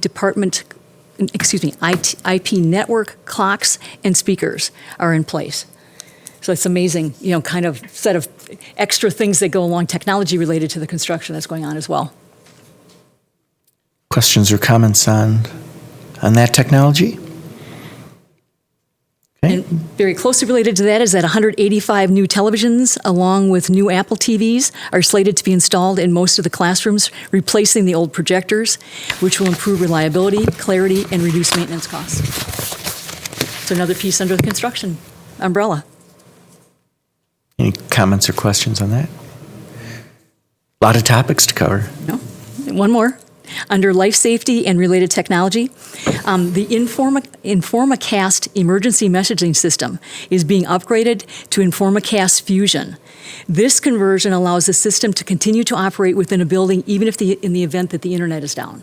Even if the internet has failed, which I think is a very positive piece in terms of having our emergency messaging system continue even under those circumstances, like having a backup generator kick in to be able to make it go even if the internet's down. And don't share with us how that's done. No, of course not. That's why we don't meet publicly. Any questions or comments on that? Heck, if you want to have a bonus topic, just, Thank you, Mr. President. That concludes my report. Okay, thank you, Mrs. Voigt. Appreciate it. Moving on to finance and facilities, given by typically Patrick, but he's not here tonight. Corey, will you please, Mr. Montiel, please report out? Yes, sir. Thank you. I know Mr. McCaffrey wanted to be here tonight, especially for this meeting, but he is working, so he cannot be here. So I will do my best. The Finance and Facilities Committee met this week, July 6th. We had one action item and 3 discussion and information items to bring forth today. The first action item, the only action item, is the approval of the budget amendment for Fund 39. This budget amendment contains the administration's best estimate of districts, revenues, and expenditures for the fiscal year. Additional information will likely become available, which will impact the sources available to the district and the planned uses of those district funds. This budget amendment also reflects the advance payment of referendum-related debt that was made earlier this year. The committee approved the 2019-2020 Fund 39 budget amendment as presented, and I so move. Is there a second to that? Second by Mrs. Voigt? Second. Discussion? Questions? A couple times during the year, we are asked to look at amendments. And this is one of those times of the year. And when you consider how large our budget is and all the things that go on, it's amazing how few amendments we are actually asked to take a look at and approve. All right, so will you please take the roll call vote on approving the budget amendment to Fund 39? Aye. Aye. Aye.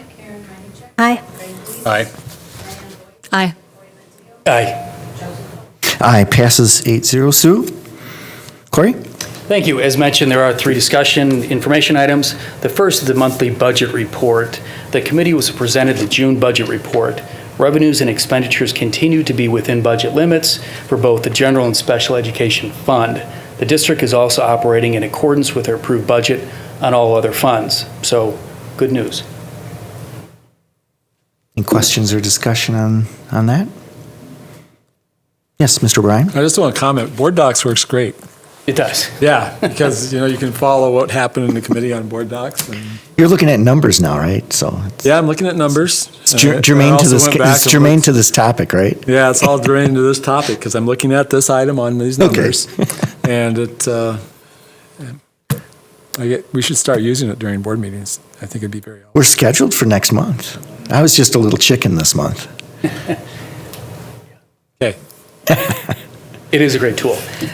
Yes, Corey. Yeah, thank you. The second discussion item is the 2021 budget tax levy presentation. The preliminary 2021 budget was presented and is based on current legislation and the district's return to normal operations this fall. As we move towards final approval in October, the budget will likely have many changes made to it. There are still questions to be answered related to our method of instruction, staffing approach, and other COVID-related issues. Next month, the committee will be asked to consider approving the preliminary budget in preparation for the budget hearing, which will be held September 9th, 2020. Any discussion on this topic? Well, I think you hit it on the head when you said there's going to be many changes. This is probably the most difficult year that since I've been on the board, that we've encountered in terms of trying to take a look at the crystal ball and figure out what to do with the budget. I mean, there's so many things that are up in the air. And so we promise to do our best to get the information to the public. We're planning on having this come back to the committee next August for approval. And then we will have a hearing in September where our citizens will be able to address us. And in October, we will finalize things. So we have a lot of work ahead of us, and there's still a lot of big question marks. So can't understate that one comment that you made, Corey. Thank you. Regarding that, it certainly applies to the next discussion item, information item regarding the return to school update. Mr. Clark presented a return to school update as to what is happening in the district. Myself mentioned a few things that we're doing on the committee. Just for the people who are maybe watching this, these updates are supposed to be a very brief snapshot of what we're doing, high altitude picture. So to provide a full update on the return to school would take a few hours, and no one wants to hear me talk that long.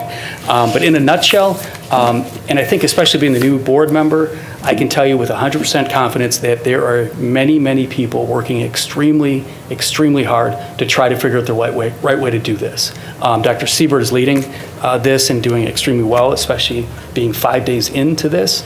The administration team is working really hard. So to that effect, the district has formed a return to school task force. It consists of administrators, teachers, parents, health professionals, and other stakeholders to assist in the planning of the 2021 school year. There was a parent survey which went out, which had a tremendous response rate of about 65%, which was fantastic. A staff survey went out last week, I believe, and the results are coming in, and I think the survey ends about the end of this week. Dr. Cook updated the committee on the 2020 graduation ceremonies and talked about those being outside on the high school football fields and informed us that they will include social distancing and limited capacity for families. So a lot there. It's, as I mentioned, a very brief snapshot. And those plans for graduation were reviewed at the county level. Is that correct, Dr. Cook? And I think we got some pretty good thumbs up coming from the county on those. So, other questions or comments on this? Yes, Mrs. Voigt. I just want to thank Corey for making sure that we had access to the staff survey today. You know, at the count as of this afternoon was 995 staff members that had responded to the survey, and just pages and pages and pages of comments to be able to share. And I think for us to have access to that before we have to make our decision, I think is extremely important. So thank you for sharing that. Other questions or comments? I just wanted to respond to Ms. Voigt's. My job in this committee is probably the easiest one. All I do is try to summarize what's going on, put a little bit of input, and then try to report back to the board what's going on. So the overwhelming majority of the work's done with the administration and all the stakeholders on the committee and Dr. Siebert. So I appreciate the comment. So our hope is in June 21st for the board to get information from this committee, so we as a full board start to understand all the topics and all the permutations that have been discussed. We're looking to have an HR committee, and actually, Sue, we're going to have you calling around for a workshop on the 27th or 28th of July. And we have scheduled for July 30th board review and approval of the plan. So a lot of work still to do, but what we did is we're trying to get information to the board as soon as possible and start discussions. We felt that it was not going to be enough just to have the one meeting on July 30th, so we've kind of broadened things out. That was just decided recently, so. Any other questions or comments? Yes, Amanda. Yes, thank you. Actually directed to you, Mr. Untitled. For the community to get input, is it still best to direct them to you in your email that you can then share with this committee or this task force? Is that still the best avenue? I'll leave it up to them to decide which is the best avenue. My response has been if they want to have one address to send it to, it's my email, and the last result was from my email. Send it to me. I am sending them and I'm getting I don't want to say hundreds, but quite a few emails. I'm forwarding it out to board members. I'm also, some people have asked in those communications who to reach out to. I said, here's a list of the committee members, reach out to board members, reach out to everybody.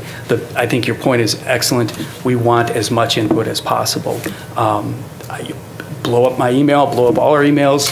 This is something that is likely to be one of the biggest decisions, at least for me, I'll ever be a part of on this board. It's health and safety, it's everything. So yes, they can contact me. My phone number's on the website. It's my cell number. Email, all our emails are there. So yeah, contact all of us and the administration. Thank you. Thank you. Other questions or comments on reopening? Okay, Corey. That does conclude my report, Mr. President. Okay, thank you. Moving on to teaching and learning, given by Mr. Dietz. Thank you, Mr. President. I'd like to direct all of your attention to the revised executive summary that Sue placed at your desk before tonight's meeting. There was just one minor correction under a section titled Purpose Background. It's in the second paragraph, and it was in the first sentence. It should be section, it is updated as section 120. In your packet that you received last week, it was listed as section 201. That was the revision. Now with my report, the last Teaching and Learning Committee meeting was held on June 2nd, 2020 at 3 p.m. in a virtual setting. We had one action item at our June committee meeting that is being brought forward tonight to the full board to meet DPI statute requirements. This is the only item that appears on the agenda for teaching and learning this evening. The one action item was for the approval of the School District of Waukesha's academic standards. The school board must annually include an item on the agenda on or before the first school board meeting of the school year that clearly identifies the student academic standards adopted by the board under section 118.30, parentheses 1G, parentheses A1 of state statutes that will be in effect for the upcoming school year. Notice of the student academic standards as required by recent state legislation, section 120.12, parentheses 13 of the state statutes to notify the parents and guardians enrolled in the school district of the student academic standards that will be in effect for the school year. This information is located on the district's homepage along the left-hand side under annual notices, as well as a more detailed matrix under the teaching and learning section of our website that was recently added. On a 5-0 vote, the Teaching and Learning Committee approved the School District of Waukesha's academic standards as presented. We request board approval, and I so move. Is there a second to that motion? Second by Mr. Montiel. Discussion?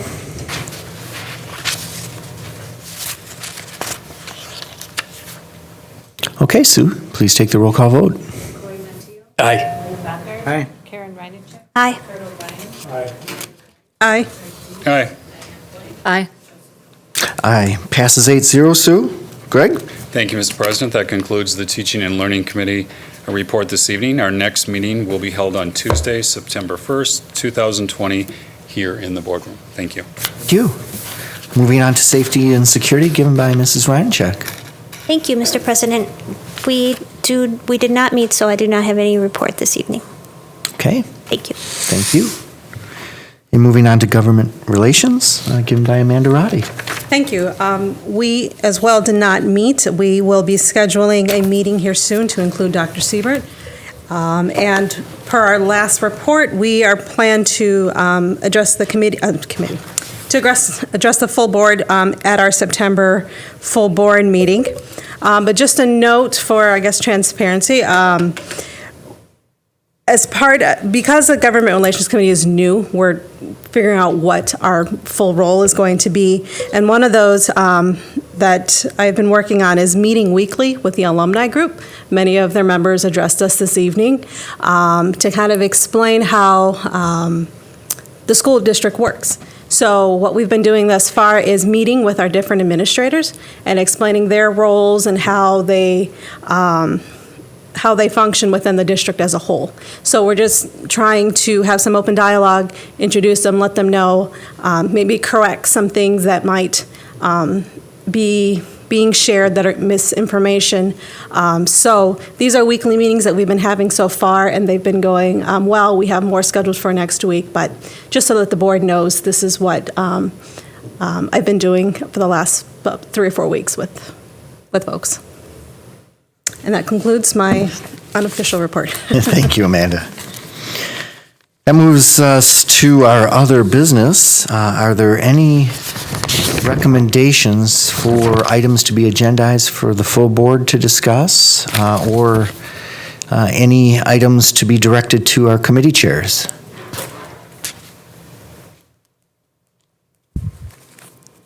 All right. I don't think we have a need for closed session. Is that correct, Sherry? That we don't have to meet on any of the Correct. items that for F&F? Yes, Mr. O'Brien? Sorry I didn't bring this up, but you moved too fast for me, Mr. Como. Uh-oh. Sometimes you do How that. far back do we have to go? No, just, we had... Last month? Yeah. We heard a comment about the history text at South High School and about its appropriateness from the content that's in it. And I think that teaching and learning may want to pick that up and take a closer look at it and just have that be part of something in the future. That's Okay. Mr. Dietz is taking notes. I see that. Jody's in the audience. Just social distancing back there. Usually you're over here. All right, any other suggestions to be added? Future agendized items. All right, well, we do not have a need for closed session tonight, so thank you everyone for being here. We stand adjourned.